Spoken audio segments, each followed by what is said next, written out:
మీ weekend plans ఏంటి? ఏం లేవా? అయితే ఈ ఆపర్చునిటీని మీరు అస్సలు మిస్ అవ్వకండి. అవును, ఎందుకంటే ఈ టెంపుల్ ని దర్శించుకునే అవకాశం సంవత్సరంలో కేవలం ఒక్కరోజు మాత్రమే వస్తుంది. అది ఈ వీక్ లో వచ్చే తొలి ఏకాదశికి. బట్ ఒక్కరోజు ఎందుకు అనుకుంటున్నారా?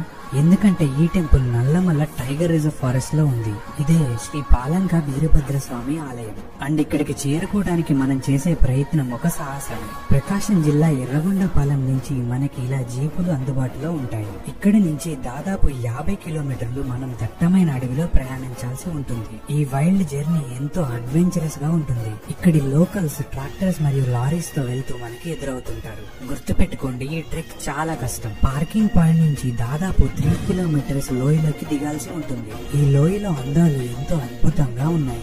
200 అడుగుల నుంచి పడుతున్న ఈ వాటర్ ఫాల్ ఆకాశ గంగలా అనిపిస్తుంది. అండ్ మరో అద్భుతం ఏంటంటే ఇది నల్లమల్ల అడవిలోని ఎత్తైన వాటర్ ఫాల్. మహాశివుడు ఇక్కడ నల్లమల్ల అందాలకు మెచ్చి పాలంకేశ్వరుడిగా వెలిశాడని నమ్ముతారు. ఈ 100 కిలోమీటర్ల జీప్ రైడ్ ని 6 కిలోమీటర్ల ట్రెక్ ని మీరు లైఫ్ లో మర్చిపోలేరు. సో ఇంకెందుకు లేట్? ఇలాంటి వీడియోస్ కోసం నన్ను ఫాలో అవ్వండి. మీ ఫ్రెండ్స్ అండ్ ఫ్యామిలీకి షేర్ చేసి ప్లాన్ చేయండి.